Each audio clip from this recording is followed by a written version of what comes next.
No os embriaguéis con vino, en lo cual hay disolución, antes bien sed llenos del Espíritu. Esta es la segunda parte de este texto que estamos considerando, de sed llenos del Espíritu. La semana pasada, cuando terminé el sermón y estaba en la parte de abajo, terminó el servicio y se me acercó un hermano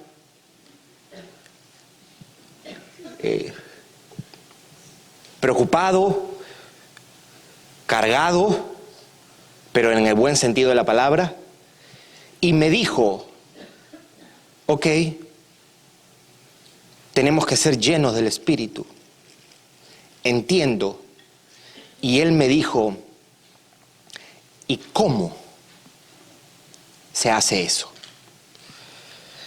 Entonces yo le dije: qué bueno que preguntas eso, porque esa debería ser la actitud y la inquietud de todos nosotros, ¿verdad? Yo le dije, pensando, obviamente no estoy diciendo su nombre porque yo no le pregunté si yo podía decir su nombre o no a este querido hermano, y le dije que la semana que viene vamos a hablar acerca de eso, aunque yo les había dicho que íbamos a tomar 3 servicios, pero yo no contaba que en este sermón no voy a hablar acerca de cómo ser lleno del Espíritu, sino primero, la semana pasada vimos qué es lleno del Espíritu, hoy día vamos a ver para qué somos llenos del Espíritu. Y en la tercera semana miramos cómo somos llenos del Espíritu. Habíamos visto la semana pasada que el mandato de ser llenos del Espíritu es la continua experiencia de estar controlados por el Espíritu. Una definición sencilla, básica de ser llenos del Espíritu es estar controlados por el Espíritu. Es la continua experiencia de estar controlados por el Espíritu. Entonces, la pregunta que surge o que deberíamos responder y que vamos a responder en este sermón es: ¿para qué somos llenos del Espíritu o cuál es el propósito de ser llenos del Espíritu? ¿Para qué sirve? Y para responder a esta pregunta tenemos que mirar a las Escrituras como un todo. Vamos a dejar que la Biblia nos informe con respecto a esto. Vamos a ver pasajes del Antiguo y del Nuevo Testamento para tratar de discernir para qué somos llenos del Espíritu. Y vamos a mirar el contexto en el que este versículo 18 está escrito. Entiéndase lo que acaba de decir, que hemos visto las semanas pasadas, y lo que está a punto de decir, para ir entendiendo un poquito mejor. Desde ya anticipamos, y creo que eso quedó claro, que no somos llenos del Espíritu para temblar y caernos, ¿verdad? Tampoco somos llenos del Espíritu para hacer milagros a nuestro antojo. Aunque Dios creó que siga haciendo milagros y que no está mal pedir poder para orar y para que se hagan milagros. Sin embargo, cuando nosotros miramos el interés de Pablo, cuando miramos las cartas, cuando miramos los evangelios, cuando miramos a la Biblia como un todo, podemos ver que principalmente hay 3 propósitos de ser llenos del Espíritu. Estamos controlados por el Espíritu para 3 cosas. Principalmente debemos ser llenos del Espíritu para estas 3 cosas, y eso va a ser el sermón que yo voy a compartir hoy día. Número 1, debemos ser llenos del Espíritu para el caminar cristiano. Número 2, para el servicio cristiano. Y número 3, para el gozo cristiano. Eso va a ser el mensaje de hoy día. ¿Para qué somos llenos del Espíritu? Para el caminar cristiano, que le anticipo, eso es lo que va a tomar la mayor cantidad del sermón hoy día. Somos llenos del Espíritu para el caminar cristiano. Número 2, para el servicio cristiano. Y número 3, para el gozo cristiano. Vamos a empezar con lo primero. Y le voy a pedir que tenga paciencia porque voy a citar unos cuantos textos a lo largo de este sermón. La obediencia cristiana normal es tan elevada, mis hermanos, que requiere de un poder sobrenatural para obedecer. O para decirlo de una manera, con un juego de palabras, la vida cristiana ordinaria requiere de un poder extraordinario para cumplirla. O para la vida cristiana ordinaria necesitamos del poder extraordinario de su Espíritu. Necesitamos del Espíritu, de su influencia, de su poder, de su control para ayudarnos a vivir la vida cristiana, para morir al pecado, por ejemplo, para batallar con las pasiones, para hacer morir lo terrenal en nosotros, para hacer morir las obras de la carne. Necesitamos de su Espíritu para obedecer, para renunciar a la inmundicia. Necesitamos del Espíritu para perseverar. Esto de acá era algo que ya estaba anticipado en el Antiguo Testamento. Por ejemplo, alguno recordará cuando el Señor le dice a su pueblo que vendría un día donde Él pondría de su Espíritu en el interior del creyente. Él explica para qué va a poner su Espíritu en el interior del creyente. Escuche lo que dice Ezequiel 36:27.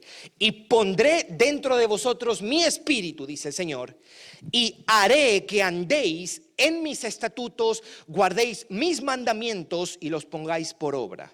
En otras palabras, la manera como haré que ustedes puedan obedecerme es poniendo mi Espíritu en vosotros. Les voy a dar, dice el Señor, de mi Espíritu para que los capacite para vivir una vida de obediencia a mi palabra. La obediencia a Dios es tan elevada que requiere de un poder sobrenatural para cumplirla. De otra manera sería imposible. Ahora, si nosotros, usted recordará lo que hemos venido estudiando en el capítulo 5, si tomamos en cuenta el contexto de Efesios, él acaba de decir que nosotros debemos andar en amor, que debemos andar en luz y que debemos andar sabiamente. Y por eso, porque debemos andar en luz, en amor y sabiamente, necesitamos de su Espíritu para tal efecto. Nos ha dicho, por ejemplo, que no debemos practicar la inmoralidad sexual, que no debemos ser avaros, que no debemos hablar palabras deshonestas. Todo esto en el capítulo 5. Cosas que son parte de nuestra vida diaria, tentaciones diarias, desafíos diarios. En el capítulo 4, por ejemplo, nos ha dicho que debemos ser benignos unos con otros, que debemos perdonarnos unos a otros, que debemos ser misericordiosos unos con otros, que no debemos dejarnos llevar por las pasiones, por la ira, el enojo, la amargura, que nuestro hablar debe reflejar la gracia de la salvación, que no debemos calumniar a la gente o hablar mal de la gente o acusarlos erróneamente. Necesitamos un poder sobrenatural, necesitamos ayuda de lo alto. La fuerza natural no es suficiente, nuestras buenas intenciones no son suficientes. El estándar de vida cristiano es tan elevado que no puede ser vivido sin la influencia, sin la capacitación, sin el poder del Espíritu. Aparte de eso, en las próximas semanas, nosotros vamos a llegar a los capítulo 5, versículo 22 en adelante. Vamos a hablar del matrimonio, vamos a hablar del trabajo, de las responsabilidades que tenemos los padres, de la responsabilidad que tienen los hijos, nuestra conducta en el mundo, nuestra lucha con el diablo. Para eso necesitamos el control, la influencia, la ayuda, la llenura del Espíritu. Nosotros no podemos, por ejemplo, perdonar, no podemos morir al pecado sin la ayuda del Espíritu. Por eso es que Pablo en Romanos 8:13 dice que es por medio del Espíritu que nosotros hacemos morir las obras de la carne. No podemos amar a los hombres como se nos pide. No podemos ser benignos con ellos. No podemos ser misericordiosos con ellos sin la ayuda del Espíritu. Sobre todo si nos han ofendido. ¿No es difícil eso? Cuando nos han pagado mal. No podemos perdonar sin el poder del Espíritu. La fuerza del resentimiento, por ejemplo, la fuerza de la ira viene y te llevará y te arrastrará a seguir enojado, a seguir herido. Gobernará tu vida, te controlará. De otro lado, por ejemplo, no podemos morir a la lujuria que nos lleva a pecar sexualmente si no tenemos la ayuda del Espíritu. La fuerza de la tentación sexual viene y se llevará todo lo que se encuentre en su camino si no encuentra un poder mayor que lo resista. Te seducirá y te arrastrará como cuando vienen los vientos huracanados. El poder de la inmoralidad sexual no puede ser resistido solo con buenas intenciones. Necesitas estar saturado, gobernado, lleno del Espíritu de Dios para resistir el pecado sexual. Al poderoso, engañoso y destructivo pecado sexual. Necesitamos del Espíritu para que produzca un odio por el pecado. Para que incremente ese odio, ese repudio hacia el pecado. De otro lado, la fuerza del cansancio físico o del desánimo te van a arrastrar para que no tomes tiempos para leer las Escrituras y para orar. De otro lado, la fuerza de la codicia, la fuerza de la avaricia, gobernará nuestros corazones, nuestros pensamientos y emociones para vivir para las cosas de este mundo. Debo decir que nosotros no podemos minimizar el poder de la avaricia. No pretendas pensar que tú tienes control sobre eso. Necesitas del Espíritu. Si no, te va a gobernar, te va a arrastrar a vivir una vida enfocada en las cosas de este mundo, a perseguir los bienes, las riquezas.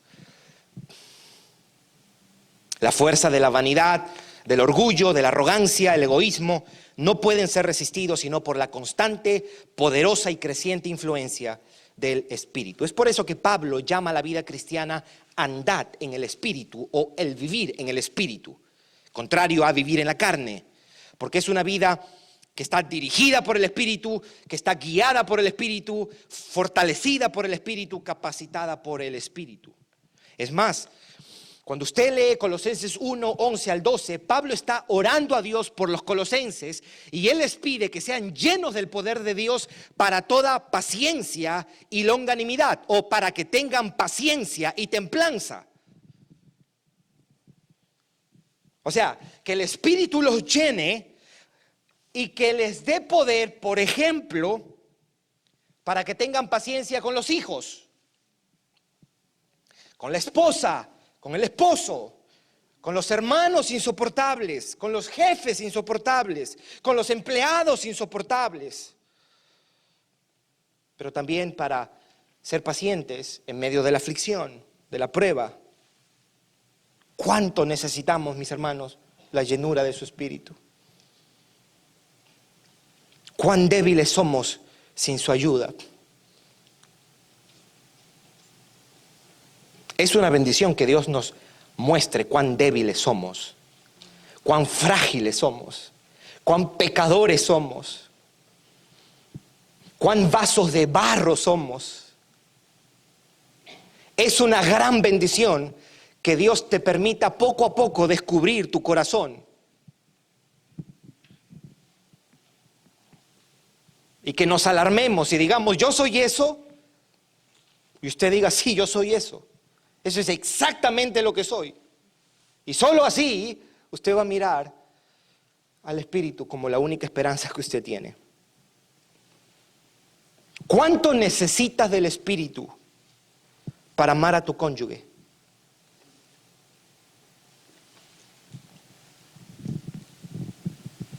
Con todos sus errores, con todos sus defectos. ¿Cuánto del Espíritu necesitas para soportar a tu cónyuge? Para amar a tu cónyuge que quizás te ha faltado respeto, que quizás se ha burlado de ti o que quizás es indiferente contigo. Una esposa cristiana casada con un incrédulo necesita del Espíritu todos los días. Y no diga amén en este momento. Un esposo cristiano casado con una esposa incrédula necesita del Espíritu todos los días.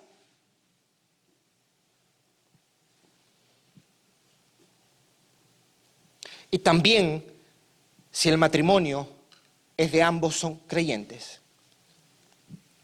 La mujer cristiana necesita de la ayuda poderosa, sobrenatural y permanente del Espíritu para sujetarse a su marido. Sí, para sujetarse a su marido. Ahí vamos a llegar.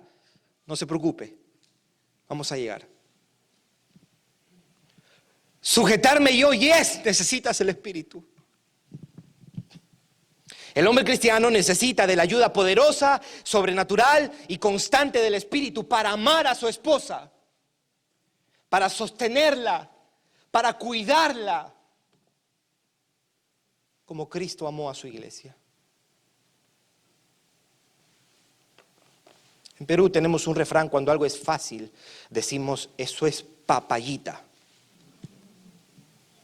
La vida cristiana no es papayita. Usted necesita de algo más que buenas intenciones. Usted necesita del poder, la influencia, el control, el gobierno del Espíritu Santo todos los días. Si no, su vida será un rotundo fracaso.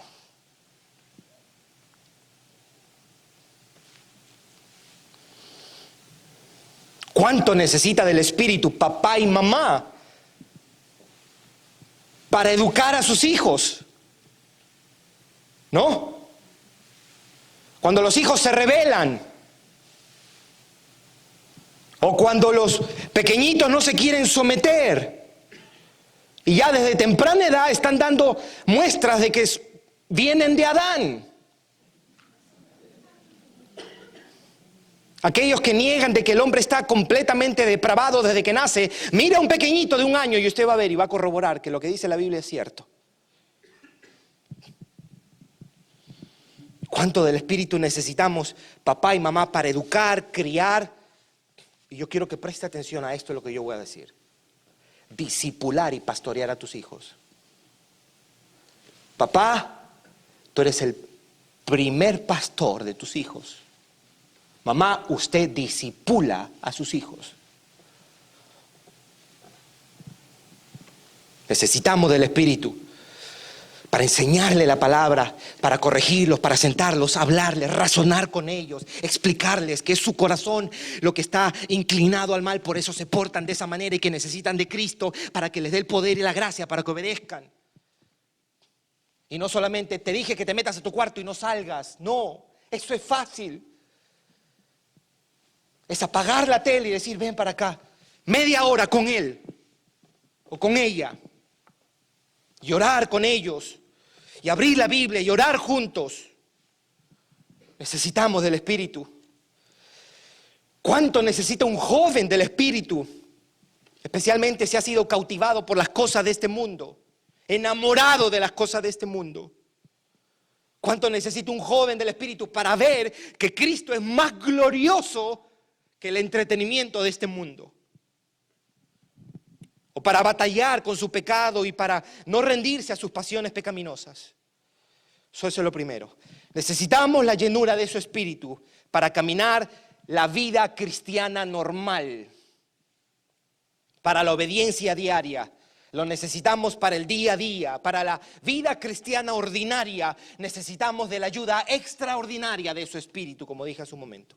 Para las pruebas diarias, para la dificultad diaria, para la obediencia diaria. 2, necesitamos la llenura del Espíritu para el servicio cristiano, para discipular a otros, para predicar el Evangelio, para servir en la iglesia.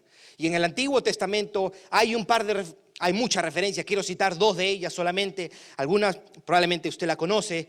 En Éxodo 35, mientras Moisés y el pueblo levantaban el tabernáculo, dice la Biblia que Dios llenó con su espíritu a 2 hombres, Bezalel y Aholiab. ¿Para qué? Para que ellos diseñaran el tabernáculo.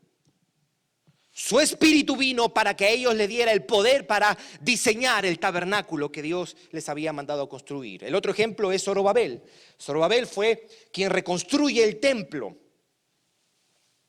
Y el Señor le dice a Zorobabel por medio de Zacarías: no con ejército ni con fuerza, Zorobabel, sino con mi espíritu, ha dicho Jehová de los ejércitos. El servicio a Dios, el servicio cristiano es una tarea tan importante, urgente, desafiante y tan sobrenatural que requiere de un poder sobrenatural para llevarlo a cabo. Aún para que los primeros discípulos predicaran el evangelio, el Señor les dijo que ellos iban a recibir poder para que ellos fueran testigos. Eso está en Hechos capítulo 1. Necesitamos de su poder para servir a los demás, para amar a los demás, para discipular a otros. El servicio cristiano, mis hermanos, es trabajo arduo.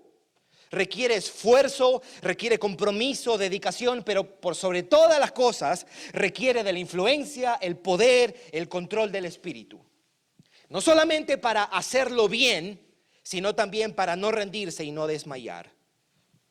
Por eso es que el apóstol Pedro dice en 1 de Pedro 4:11, el que ministra, ministre según el poder de Dios.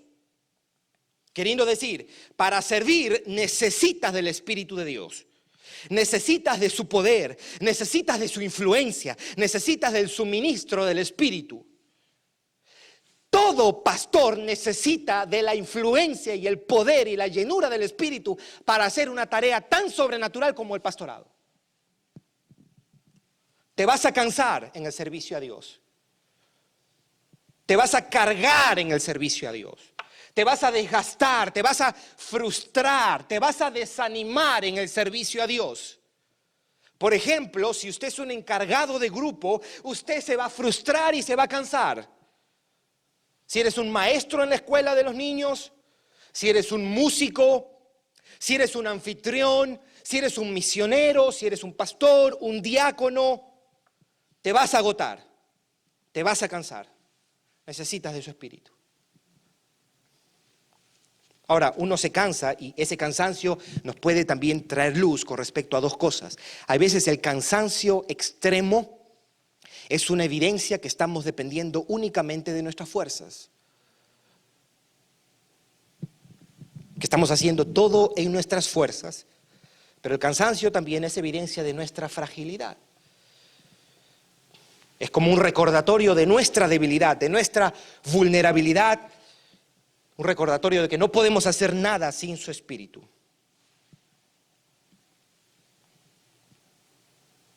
Necesitamos de la llenura del espíritu para el servicio cristiano. Por ejemplo, los cristianos del primer siglo, del segundo siglo, del tercer siglo, que fueron aquellos que resistieron una persecución más oficial de parte del imperio, ellos aguantaron aún en medio de todo ese clima hostil. Cuando la religión cristiana, por ejemplo, era ilegal. Resistieron la persecución, resistieron el martirio, solo por la ayuda del Espíritu. No se intimidaron por las sillas de hierro que eran calentadas y quedaban rojas por el fuego. No se intimidaron por el fuego al que los metían. No se intimidaron por los leones, ni por la espada que cortaba sus cuellos. ¿Por qué? Porque estaban llenos del Espíritu. Quiero citar 3 ejemplos de mártires en los primeros siglos de la iglesia. Hay una historia acerca de un pastor llamado Carpus, un diácono Papilos y una madre de familia, Agatónica. Ellos fueron llevados al martirio en Asia Menor, en una ciudad llamada Pérgamo. Era en el tiempo de el emperador Marco Aurelio. Y antes de ser quemados ellos, los 3 dijeron unas breves palabras y los testigos oculares cuentan esto. Papilos, que era el diácono, estaba mirando el fuego y alzó sus ojos y dijo: Señor Jesús, recibe mi alma. Carpus, que era el pastor, estaba amarrado a un poste y mirando que las llamas de fuego comenzaron a quemarlo, dijo a gran voz: bendito Señor Jesús, Hijo de Dios, tú me has hallado digno de compartir este destino contigo, aun siendo yo un pecador. Y cuando llevaron a la mujer, a esta madre de familia, agatónica, al fuego, ella dijo: Señor, Señor, ven a mi ayuda, vengo a ti, mi refugio. Y los tres fueron quemados. La historia de Cipriano de Cartago, era un obispo, un pastor. Cuando lo arrestan, el procónsul lee la sentencia en voz alta y dice: es nuestra decisión que Tasio Cipriano sea degollado y muera por la espada. Sus dos últimas palabras fueron: Deo gratias, o gracias, Dios. En el año 304, un diácono llamado Euplus. ¿Qué problema con estos nombres? En Catania, Italia, fue llevado al martirio también, y los testigos dijeron de él lo siguiente. Esto es un recuento de quienes vieron a Euplus morir. Él estaba lleno del Espíritu y se puso a cantar. A cantar. Luego también oró por aquellos que iban a ser martirizados después de él. A él lo están a punto de matar y él está viendo que hay una línea de personas que lo van a matar y él se pone a orar por ellos.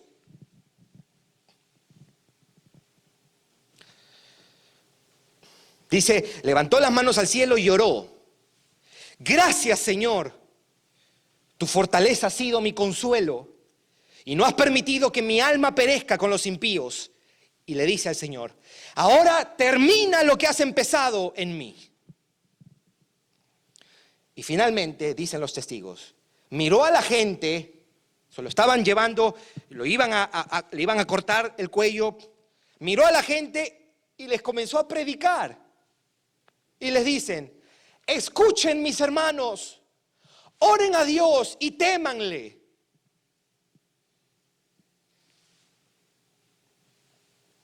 Y cuando terminó, se arrodilló, dobló el cuello y fue degollado.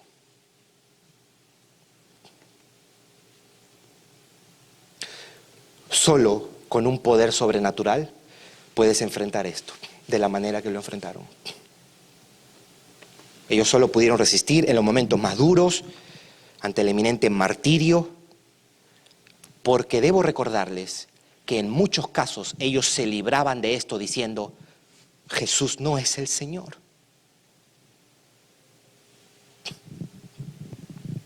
Necesitamos la llenura de su Espíritu para el servicio cristiano, para servir, su poder para sostenernos, para perseverar y no abandonar el servicio.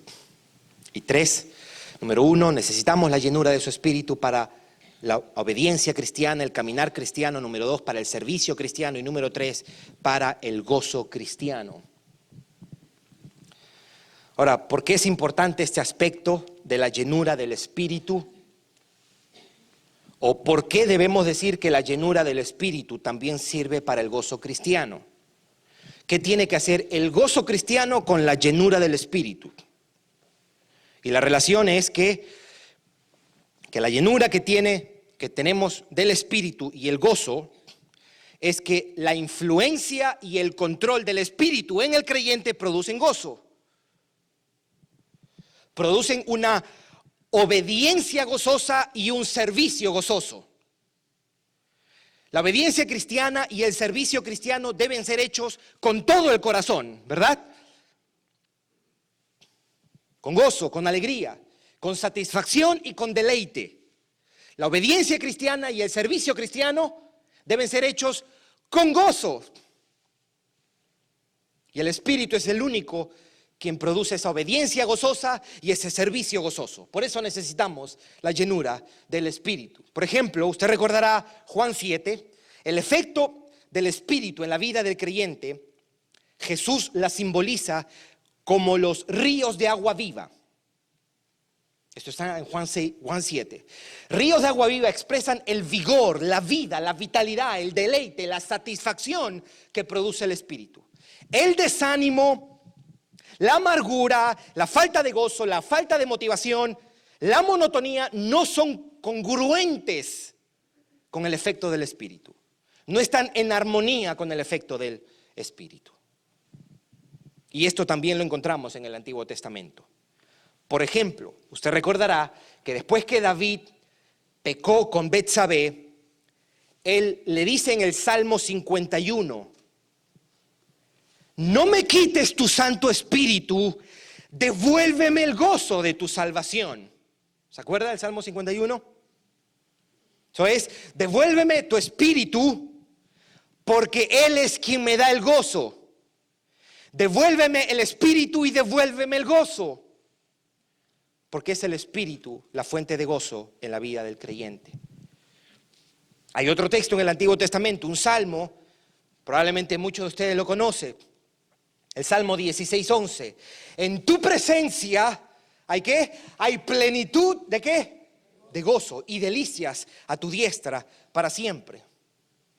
Ahora, alguien pudiera decir, pudiera objetar o preguntar, ¿y por qué decimos que esa expresión en tu presencia y plenitud de gozo es una referencia al Espíritu Santo si en el texto no dice nada acerca del Espíritu Santo?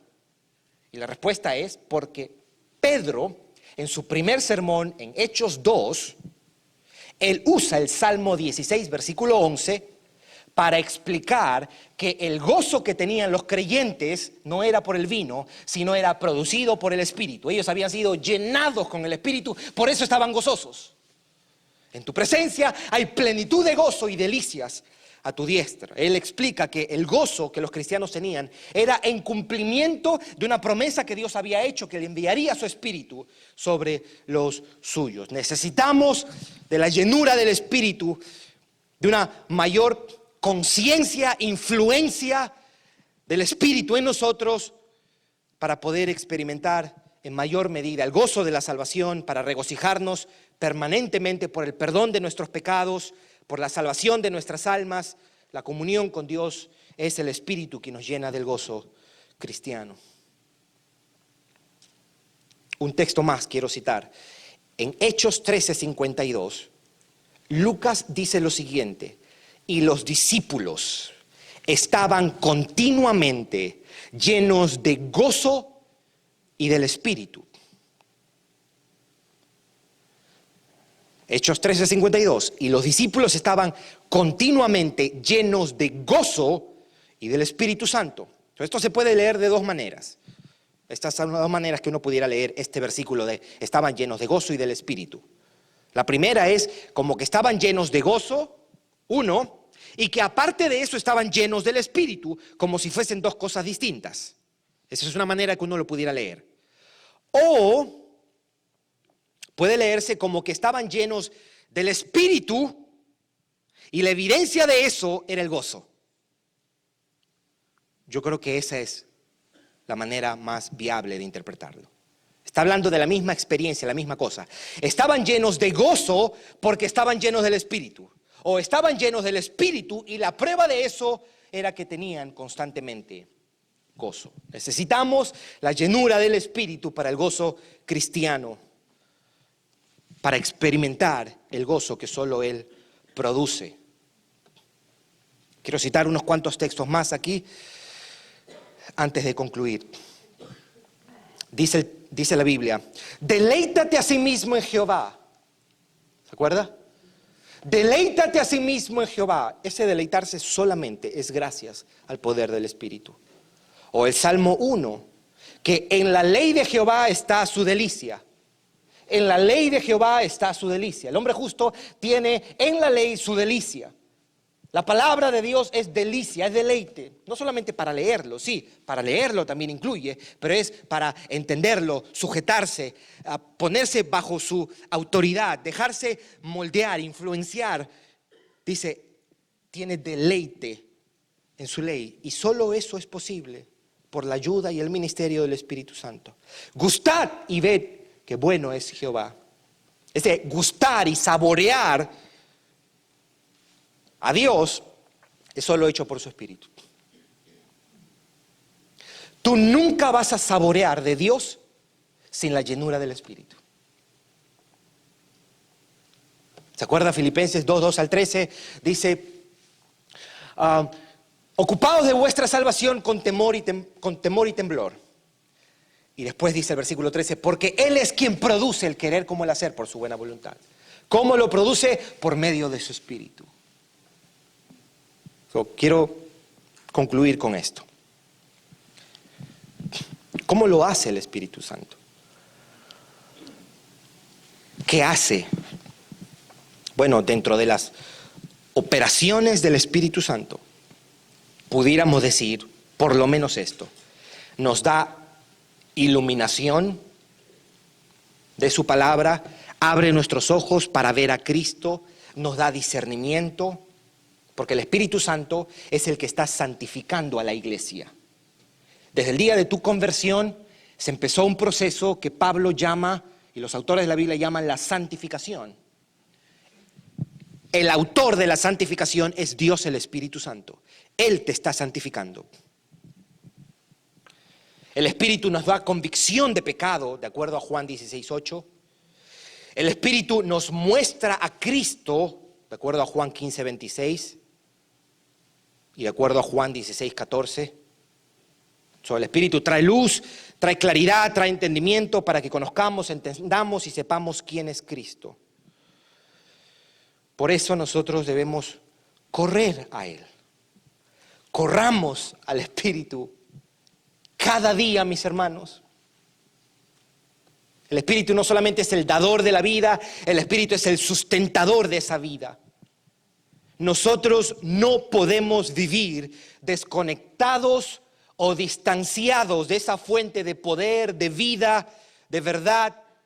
Nosotros no debemos ignorarlo, mis hermanos, no debemos minimizarlo, no debemos apagarlo, no debemos entristecerlo. Corramos a Él nosotros los creyentes para que nos gobierne, nos permita experimentar la realidad de su amor cada día más, que nos controle,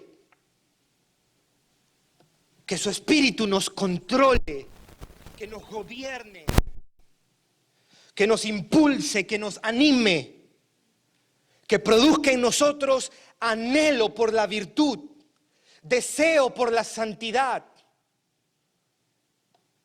deseo por la piedad.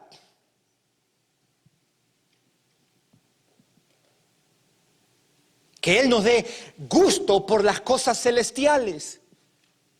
Si usted es un creyente, si usted nació de nuevo y usted dice, ¿sabe qué? Yo estoy en un letargo espiritual. A mí esto no me emociona o ya dejó de emocionarme. Esto me parece toda una carga. Bueno, lo primero que tienes que hacer es arrepentirte y decirle, Señor, permíteme experimentar la realidad de tu Espíritu en mí de una manera más íntima y más profunda. No permitas que yo viva así. Rehúsate a eso, mi hermano, mi hermana. Pero está el caso que tú digas, a mí esto no me mueve y nunca me ha movido. Quizá es que estás muerto en tus delitos y pecados. Pídele a Dios, dame vida, abre mis ojos, sacúdeme, cambia mi corazón, abre mis oídos.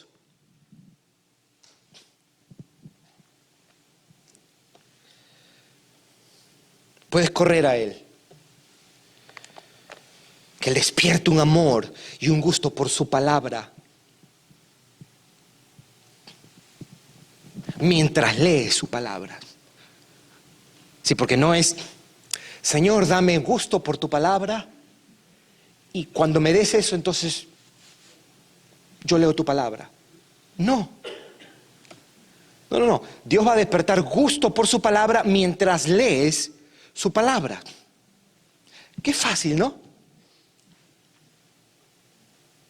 Dame gusto por la oración y cuando me des gusto por la oración, empiezo a orar. No, métase a orar y pídale, Señor, dame gusto. Concédeme amar, apreciar las cosas celestiales. Confieso que mi corazón se ha dejado cautivar, se ha dejado arrastrar, se ha dejado hechizar por las cosas de este mundo.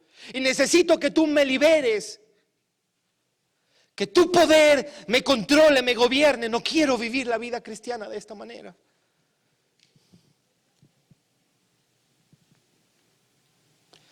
Que el Espíritu nos mueva a la obediencia, que nos haga desear más a Cristo, desear más ser como Él, que nos haga amar más al Salvador y que deseamos glorificarle.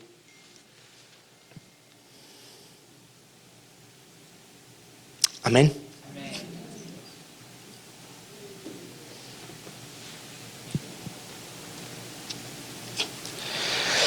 ¿Cuál debería ser la respuesta de todos nosotros?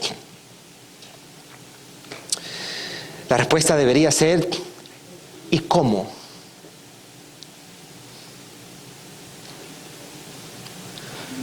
Mi oración, cuando empezamos Efesios 5:18, fue esta: Señor, usa Efesios 5:18 y estos sermones para dos cosas. Primero, para traernos una conciencia de la profunda necesidad que nosotros tenemos de tu ayuda por medio de tu Espíritu.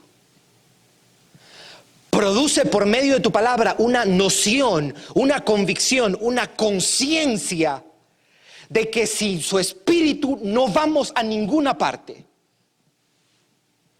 Y número dos, que por medio de su palabra Él despierte en nosotros como iglesia, día de adoración, una urgencia, un anhelo de querer ser más gobernados por su Espíritu, dirigidos, llenados, que nuestra vida pueda experimentar una mayor medida.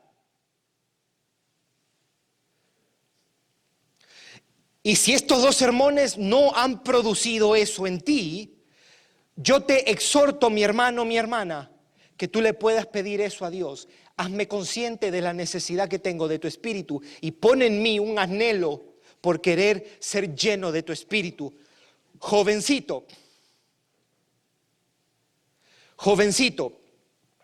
hay dos posibilidades en tu aburrimiento.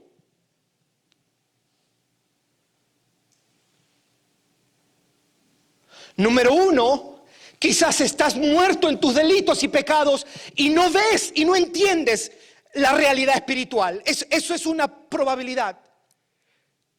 Que quizás estés muerto. Tu alma es como un cuerpo inerte que no le interesa esto. Te estoy hablando a ti, jovencito.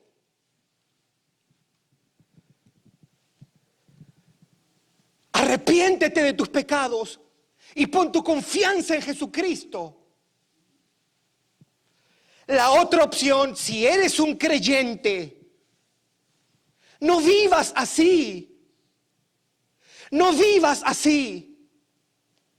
Porque ser lleno del Espíritu es un mandato. Y es tan pecaminoso no ser lleno del Espíritu como embriagarse con vino. Es tanta desobediencia no vivir lleno del Espíritu como embriagarse con alcohol. Pídele a Dios. Si la fe esta de tus padres te da vergüenza, de repente no es tuya. Y si te mueres hoy, te vas al infierno. Te vas al infierno. ¿Quieres ir tú al infierno habiendo estado tan cerca? Corre a Jesucristo. Corre a Jesucristo.